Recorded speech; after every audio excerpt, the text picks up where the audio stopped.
बाबा जी और हुजूर जी की प्यारी साथ संगत जी, राधा स्वामी जी। संगत जी, बाबा जी की कृपा से इंग्लैंड से एक बहुत ही बड़ी खबर और महत्वपूर्ण खबर सामने आई है। जो भी संगत सहारनपुर सत्संग में जाने की तैयारी कर रही है, उनके लिए ये जानकारी बेहद ज़रूरी है। लगभग 1 महीने पहले लिया गया एक अहम फैसला अब आपके सामने आ चुका है। यदि आपने अभी तक इस सूचना पर ध्यान नहीं दिया है तो आगे चलकर आपको परेशानी का भी सामना करना पड़ सकता है। इसीलिए समय रहते इस बात को समझ लेना और इसका लाभ उठाना ही समझदारी है। आखिर ऐसा कौन सा फैसला लिया गया है? क्या सरकार ने बाबा जी के अनुरोध पर कोई विशेष निर्णय लिया है? इस पूरी खबर को अंत तक जरूर सुनिएगा। संगत जी, सबसे पहले मैं आप सब लोगों से क्षमा प्रार्थी हूँ, क्योंकि मैं बहुत समय के बाद आपके लिए बाबा जी से जुड़ी बहुत महत्वपूर्ण खबर लेकर आई हूँ। माफ़ी इस बात की है कि कई दिनों से मैं किसी तरह का वीडियो आप सब के साथ नहीं शेयर कर पा रही थी। उससे पहले आप सब लोगों से मेरे दिमाग में एक शब्द आ रहा है जो बार बार आ रहा है। मैं वो आप सब लोगों के साथ साझा करना चाहती हूँ। उसके बाद मैं आपको पूरी खबर बताती हूँ। सुन फरियाद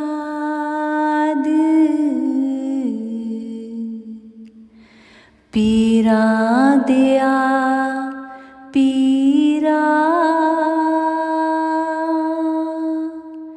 आँख सुनावा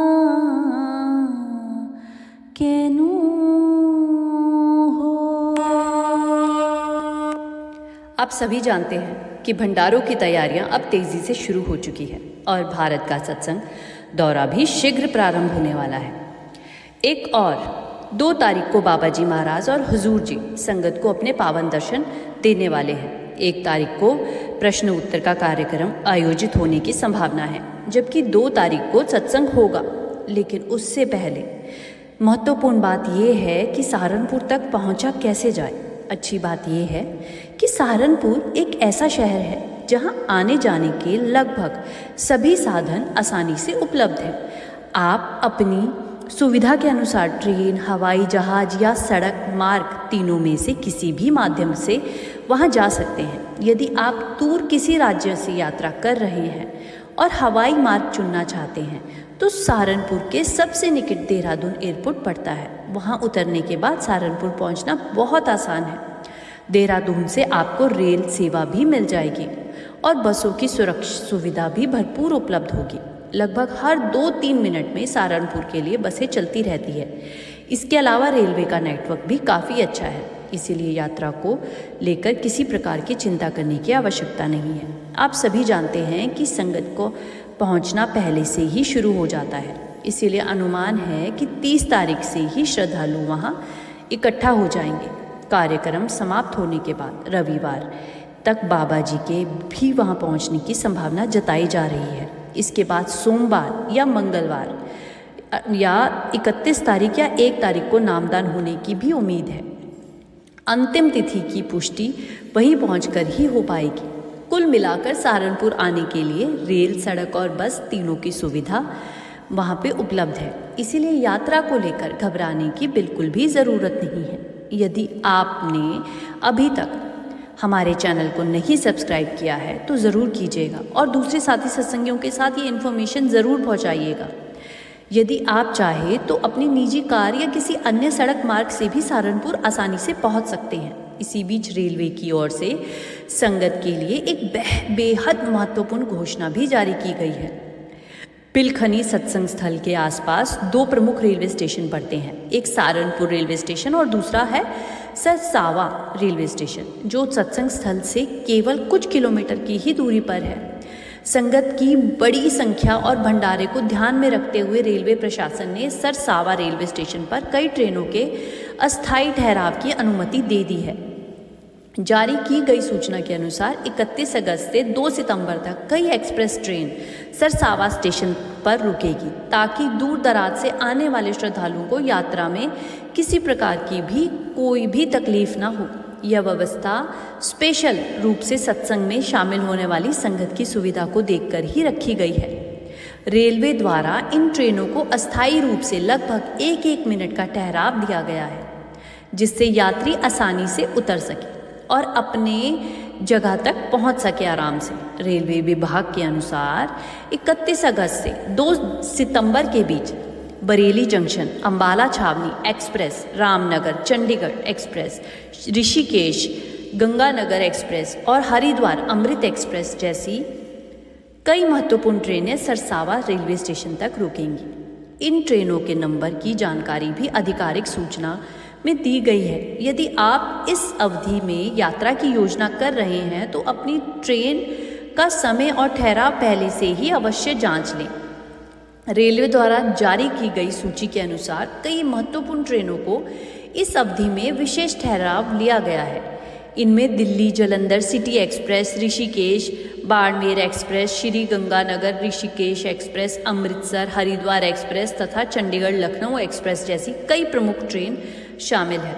इन ट्रेनों के अप और डाउन दोनों दिशाओं के संचालन में यह अस्थायी व्यवस्था लागू रहेगी, ताकि सत्संग में आने वाली संगत को यात्रा के दौरान अधिक सुविधा मिल सके। यदि आप अपनी ट्रेन से संबंधित पूरी जानकारी जैसे समय, स्थिति या ठहराव की पुष्टि करना चाहते हैं तो रेलवे के आधिकारिक NTES वेबसाइट या ऐप पर जाकर आसानी से देख सकते हैं। वहां आपको ट्रेन की लाइव लोकेशन, आने का समय, स्टेशन संबंधी सभी आवश्यक जानकारियां मिल जाएगी। यदि आप सरसावा रेलवे स्टेशन पर उतरते हैं तो रेलवे स्टेशन के बाहर ऑटो, बसों की पर्याप्त व्यवस्था भी आपको दिखेगी, जिससे सत्संग स्थल तक पहुंचना बहुत आसान हो जाएगा। वही यदि आप सहारनपुर जंक्शन पर उतरते हैं तब भी बाहर आपको ऑटो, बसें और अन्य कोई भी वाहन आसानी से मिल जाएगा। इसके साथ ही सेवा में लगे सेवादार भी विभिन्न स्थानों पर मौजूद रहेंगे, जो आपको सत्संग घर तक पहुंचने का सही मार्ग बताएंगे और आवश्यकता पड़ने पर पूरी सहायता भी करेंगे। इसीलिए यात्रा को लेकर किसी भी प्रकार की चिंता करने की आवश्यकता नहीं है। यदि आपने अभी तक कोई भी प्लान किया है सत्संग अटेंड करने का तो आप बिल्कुल ना घबराएं। जब भी सहारनपुर में सत्संग का आयोजन होता है तब पंजाब, हरियाणा, हिमाचल प्रदेश, दिल्ली और उत्तर प्रदेश सहित कई राज्यों से बड़ी संख्या में संगत पहुंचती है। यही कारण है कि यहाँ रुद्रपुर की तुलना में कहीं अधिक भीड़ देखने को मिलती है। कई संगत की संख्या अधिक होने के कारण लंगर सेवा, पार्किंग और कई व्यवस्थाओं के अतिरिक्त ध्यान दिया जाता है। सौभाग्य की बात तो ये है कि इन सभी सुविधाओं को पहले से ही व्यापक तैयारियां हो जाती है, इसीलिए किसी भी प्रकार की आप सबको चिंता करने की ज़रूरत नहीं है। यदि आप यात्रा की योजना बना ही रहे हैं तो रेलवे द्वारा उपलब्ध कराई गई विशेष ट्रेनों का लाभ अवश्य उठाएं। 1 और 2 सितंबर को होने वाले भंडारे में अब बहुत ज़्यादा कम समय बचा है। आज 7 अगस्त है और देखते ही देखते वो शुभ समय भी आ जाएगा जब बाबा जी भारत आ जाएंगे। जानकारी के अनुसार ये कहा जा रहा है कि लगभग 10 से 12 दिनों के भीतर बाबा जी और हुजूर जी दोनों भारत आने वाले हैं। इसके बाद बेंगलोर से कार्यक्रमों का क्रम शुरू होने ही वाला है और संगत को अपने पावन दर्शनों का सौभाग्य भी वो देंगे। जो भी सत्संगी लंबे समय से दर्शन करने की इच्छा कर रहे थे उनके लिए ये बहुत ही आनंद का अवसर है। इसीलिए दौरान सत्संग का सुंदर प्रसंग भी सामने आया है। बताया गया कि जैसे ही बाबा जी और हुजूर जी सत्संग घर आए उससे कुछ समय पहले तक मौसम बदला हुआ था, लेकिन अचानक आसमान बिल्कुल साफ हो गया और तेज धूप निकल गई। इसके बाद सवाल जवाब भी हुए। तभी एक बहन ने बड़े विनम्रता भाव से बाबा जी से सवाल किया। उन्होंने हाथ जोड़कर कहा, बाबा जी, जब भी मैं भजन सिमरन के लिए बैठने की कोशिश करती हूँ और यहीं से उनके प्रश्न की शुरुआत हुई। उस बहन ने बड़े विनम्रता से कहा, बाबा जी, जब भी मैं भजन सिमरन में बैठती हूँ मेरा मन बिल्कुल स्थिर नहीं रहता। अचानक से बेचैनी बढ़ने लगती है, घबराहट भी होने लगती है और कुछ देर में ऐसा लगता है कि मैं उठकर वहाँ से चली जाऊँ। ये सुनकर बाबा जी बड़े प्रेम से मुस्कुराए और बोले कि बेटा, ज़रा ये बताओ कि इस मन को बिगाड़ा किसने है?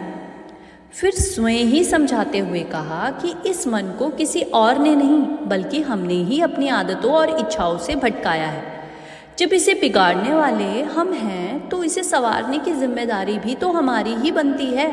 इसी कारण हमें सिमरन का अमूल्य सहारा दिया गया है। जब हम नियमित रूप से सिमरन करते रहेंगे तब धीरे धीरे यही चंचल मन शांत हो जाएगा और भीतर ठहराव आने लगेगा। बाबा जी ने आगे ये भी कहा कि ये चेंज किसी एक दिन में नहीं आता, किसी के लिए नहीं आता। इसके लिए धैर्य और अभ्यास यानी कि निरंतर अभ्यास करने और विश्वास की आवश्यकता होती है। इसीलिए बिना किसी जल्दबाजी के ज़्यादा कर्तव्य निभाते रहना चाहिए और प्रतिदिन अपने प्रेम पूर्वक सिमरन करते रहना चाहिए। इसके बाद एक भाई ने अपनी बात रखते हुए कहा, बाबा जी मैं टोरंटो में रहता हूँ। वहाँ मेरा कोई अपना नहीं है, ना कोई परिवार का सदस्य है और ना ही कोई सच्चा दोस्त है। मेरा पूरा परिवार भारत में रहता है। मैंने जीवन में अक्सर ये देखा है कि लोग तब तक साथ रहते हैं जब तक उन्हें किसी काम की आवश्यकता होती है। जैसे ही उनका स्वार्थ खत्म हो जाता है वो धीरे धीरे आपसे दूर होने लगते हैं और फिर हालचाल तक पूछना जरूरी नहीं समझते। उस भाई की बात सुनने के बाद बाबा जी ने बड़े प्यार से समझाया और कहा कि बेटा जीवन में किसी भी व्यक्ति से किसी भी प्रकार की उम्मीद मत रखो। यदि किसी की मदद करने का अवसर मिले तो केवल सेवा और मानवता की भावना को ध्यान में रखकर ही करो। ये सोचकर कभी मदद मत करना कि बदले में वो किसी दिन तुम्हारे काम आ जाएगा। यदि हम हर रिश्ते में बदले की उम्मीद रखने लगेंगे तो फिर हमारे और स्वार्थ से प्रेरित लोगों में कोई अंतर नहीं रह जाएगा। बाबा जी ने आगे कहा कि जब हम अपेक्षाएं बांध लेते हैं और वे पूरी नहीं हो पाती तभी मन में दुख, निराशा और पीड़ा जन्म लेती है।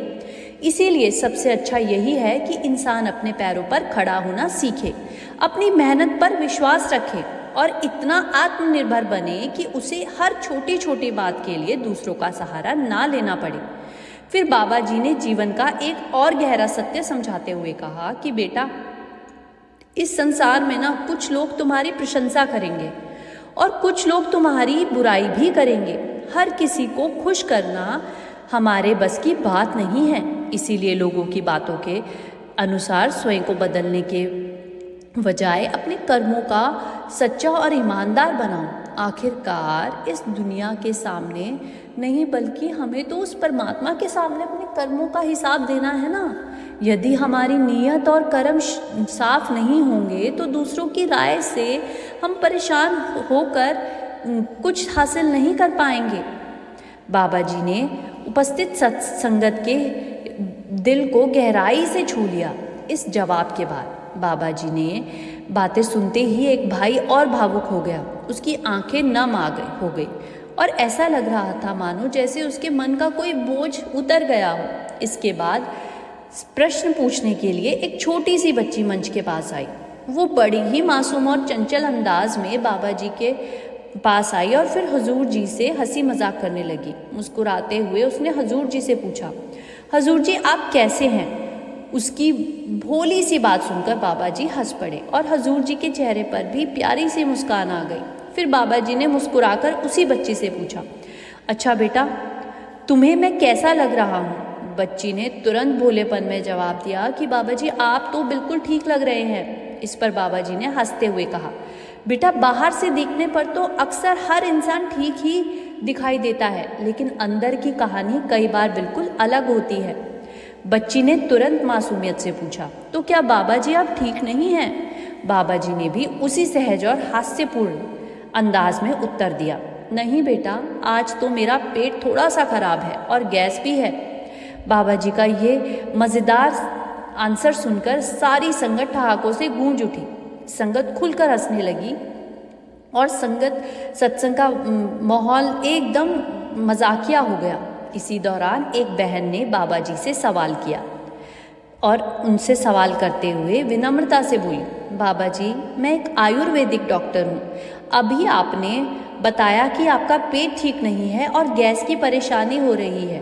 लगातार अलग अलग देशों की यात्रा, समय का अंतर और खान पान के बदलाव के कारण ऐसा होना स्वाभाविक है। यदि आप अनुमति दें तो मैं आपके लिए कुछ आयुर्वेदिक उपचार या दवा बता सकती हूँ। बहन की बात सुनकर बाबा जी हंसे और बड़े प्यारे अंदाज में बोले, बेटा मैं प्राकृतिक जीवन में विश्वास रखता हूँ। फिर उन्होंने अपने विचार समझाते हुए कहा कि जहाँ तक संभव हो मैं दवाइयाँ या अलग अलग तरह की थेरेपी पर निर्भर नहीं रहता। जीवन में जो भी परिस्थिति आती है उसे मैं मालिक की ही इच्छा मानकर स्वीकार कर लेता हूँ। जो कुछ भी मालिक देता है उसके लिए पहले उसका धन्यवाद करता हूँ और फिर उसी स्थिति से धैर्य और विश्वास के साथ आगे बढ़ने की कोशिश करता हूँ। बाबा जी की इस सरल सीख ने संगत को ये संदेश दिया कि जीवन की कठिन परिस्थितियों में घबराने की कोई ज़रूरत नहीं है। मालिक पर भरोसा रखते हुए संयम और धैर्य रखना चाहिए और आगे बढ़ना चाहिए। इसके बाद एक युवती ने सवाल किया। सबसे पहले उसने जीवन से जुड़ी एक व्यक्तिगत अनुभव साझा किया। उस युवती ने मुस्कुराते हुए कहा, बीबी बोली कि बाबा जी आप और हुजूर जी दोनों ही आज बहुत अच्छे लग रहे हैं। उसकी बातें सुनकर बाबा जी ने हंसी मजाक के अंदाज में कहा, अरे बेटा दोनों में से किसी एक का ही नाम बताओ, आखिर ज़्यादा सुंदर कौन लग रहा है। तो बहन ने हंसते हुए जवाब दिया, बाबा जी आप तो सबसे ज़्यादा अच्छे लग रहे हैं। ये सुनकर बाबा जी ने हल्के फुल्के अंदाज में मजाक करते हुए कहा कि अच्छा, लेकिन बेटा लड़कों की तारीफ करते समय हैंडसम कहा जाता है, तुम तो मुझे कुछ और ही कह रही हो। तो बाबा जी की यह बात सुनकर पंडाल फिर ठहाकों से गूंज उठा। फिर बाबा जी ने मुस्कुराते हुए हजूर जी की ओर इशारा किया और मजाकिया अंदाज में बोले, चलो अब इनकी भी कुछ तारीफ कर दो। ये सुनते ही संगत जोर जोर से हंसने लगी। उसी हंसी खुशी के माहौल में बाबा जी ने आगे हजूर जी की तरफ देखकर मुस्कुराते हुए कहा, लगता है ये तो सुबह से ही सोच रहे होंगे कि आज कोई इनकी भी तारीफ करेगा। इसके बाद उन्होंने एक और हल्का फुल्का मजाक करते हुए कहा कि अब तो ये मेरी हर बात की बराबरी करने लगे हैं। बाबा जी के इन सहज और प्रेम भरे शब्दों ने पूरे वातावरण को मजाकिया में बदल दिया। उस समय पूरे पंडाल का वातावरण बहुत ही खुशनुमा और प्रेम से भरा हुआ था। बाबा जी ने हंसी मजाक के अंदाज में हजूर जी की ओर देखते हुए कहा कि ये तो मेरी नकल करने लगा है। इस पर हजूर जी ने मुस्कुराते हुए जवाब दिया, बाबा जी आप ही का तो रूप है, आपकी ही बातें और आपकी ही सीखें अपनाऊंगा ना मैं, फिर किसी और की नकल मैं क्यों करूंगा भला। ये सुनकर संगत के चेहरों पर मुस्कान आ गई और माहौल और खुशनुमा हो गया। इसके बाद वही बहन बाबा जी से अपनी व्यक्तिगत बात साझा करने लग गई। उसने कहा कि बाबा जी मेरे मम्मी पापा अलग हो गए थे जब मैं बहुत छोटी थी। मेरी माँ ने ही मुझे और मेरे भाई को अकेले संभाला है। उन्होंने हमारे लिए बहुत संघर्ष किया है। मेरा भाई थोड़ा अलग स्वभाव का है, अगर उसे कोई बात समझाई जाए कई बार वो परेशान हो जाता है। इस वजह से मैं कई बार घर से बाहर आकर रहने लगी हूँ। उसकी बात सुनकर हजूर जी ने बड़े प्रेम और समझदारी के साथ उसे समझाया कि हजूर जी ने कहा कि बेटा हम सभी जीवन में कुछ सपने लेकर आगे बढ़ते हैं, लेकिन सबसे पहले हमें अपनी जिम्मेदारियों को समझना और उन्हें पूरा करना होगा। इस समय आपकी सबसे बड़ी जिम्मेदारी यही है कि आप स्वयं को मजबूत बनाएं, अपने पैरों पर खड़े हो और अपने जीवन के लक्ष्य को पूरा करने की कोशिश करें। उन्होंने आगे कहा कि आपकी माता जी यही चाहेंगी कि आप मजबूत बने, आत्मनिर्भर बने और अपने सपनों को पूरा कर सकें। जब आप अपने जीवन में स्थिर हो जाएंगे तब आप अपनी माँ के लिए और भी बड़ा सहारा बन जाएंगे। हजूर जी ने समझाते हुए कहा कि बेटा मेहनत और लगन से जब इंसान अपने पैरों पर खड़ा हो जाता है तो वो अपने परिवार का सहारा भी बन सकता है। आपकी माँ की सबसे बड़ी खुशी इसी में होगी कि आप आत्मनिर्भर बने, अपनी जिंदगी को अच्छे तरीके से जिएं। हजूर जी ने उस बहन को प्रेम से समझाया, बेटा सबसे पहले जिस उद्देश्य और सपने को लेकर आप यहाँ आए हैं उसे पूरा करने की कोशिश करें। अपने जीवन में आगे बढ़ें, अपने पैरों पर खड़े हो जाएं। उस बहन ने आगे बताया कि बाबा जी मेरा भाई भी कनाडा में रहता है, वो किसी दूसरी स्टेट में रहता है। पहले वो बाबा जी और डेरे की बातों को बहुत श्रद्धा से सुनता था। अब वो खुद भी इन बातों में रुचि नहीं रखता, लेकिन अब जब वो फ़ोन करता है और डेरे या आध्यात्मिक बातों का जिक्र करते हैं तो वो पूरी तरह गुस्सा होने लगता है। वो कोई बात ही नहीं करना चाहता। वो कई बार कह देता है कि अगर कोई और बात है तो बात करो, लेकिन डेरे की कोई बात नहीं करता। बहन ने अपनी चिंता व्यक्त करते हुए कहा तो हजूर जी ने बहुत सुंदर सीख देते हुए कहा कि बेटा, कई बार हमें कभी भी किसी व्यक्ति के लिए गलत सोच नहीं रखनी चाहिए और ना ही किसी पर उंगली उठानी चाहिए। हमें स्वयं अपने जीवन में एक अच्छा उदाहरण बनना है। हजूर जी ने समझाया कि जब हमारा जीवन सकारात्मक बदलाव और अच्छे संस्कारों का उदाहरण बनेगा ना, तो सामने वाला स्वयं महसूस करेगा कि हमारे अंदर कितनी अच्छे परिवर्तन आ गए हैं। हमारी अच्छाई देखकर उसे भी प्रेरणा मिलेगी। हमें किसी पर उंगली नहीं उठानी है। हमें केवल प्रेम, धैर्य और अपने अच्छे आचरण से दूसरों को प्रेरित करना है। हजूर जी ने आगे ये भी समझाया कि बेटा, हर इंसान की सोच और अपनी पसंद होती है। अगर कोई व्यक्ति संत मत के मार्ग पर चलना चाहता है तो यह उसकी खुशी की बात है, लेकिन अगर कोई किसी और को मानता है या कोई और विचार को अपनाता है तो हमें उसकी भी पूरी इज्जत करनी चाहिए। हजूर जी ने कहा कि जब हम दूसरों की भावनाओं और विचारों का सम्मान करेंगे तभी सामने वाला भी हमारी भावनाओं का सम्मान करेगा और इससे हमारा जीवन भी आसान हो जाएगा। इसके बाद हजूर जी और बाबा जी के बीच हुए हल्के फुल्के मजाक का भी जिक्र करते हुए बताया कि बाबा जी ने हंसी के माहौल में कहा था, आजकल ये मेरे जैसे कपड़े पहनने लग गया है, मेरे जैसे जूते भी पहनता है, लेकिन आज मेरे जैसे जूते पहनकर नहीं आया। बाबा जी की ये बात सुनते ही पूरी संगत खिलखिला उठी। ये एक प्यारा सा मजाक था जिससे संगत भी हजूर जी की हल्की फुल्की टांग खिंचाई का आनंद ले रही थी और हजूर जी भी इस पूरे माहौल को बड़ी खुशी से स्वीकार कर रहे थे। बाबा जी आज बहुत सुंदर लग रहे थे। इस पर बाबा जी ने हंसते हुए कहा कि अच्छा, हम दोनों में से किसी एक का चुनाव करो। ये बाबा जी ने कहा जब किसी ने उनसे सवाल किया कि बाबा जी, आज आप दोनों बहुत सुंदर लग रहे हैं। बाबा जी ने ऐसे हल्के फुल्के बहुत सारे सवाल जवाब संगत के साथ किए। संगत जी, अगर आपको आज का वीडियो पसंद आया हो तो चैनल को ज़रूर सब्सक्राइब कीजिएगा और कमेंट बॉक्स में राधा स्वामी लिखना ना भूलिएगा। संगत जी, कल मैं एक बहुत इंपॉर्टेंट वीडियो लेके आने वाली हूँ और वो ज़रूर सुनिएगा, क्योंकि उस बात की अभी तक पूरी खबर हमारे तक नहीं पहुँची थी, इसीलिए मैंने वो आज साझा नहीं की। लेकिन मैं कल वो पूरी बात आप सब लोगों के साथ शेयर करूँगी। राधा स्वामी।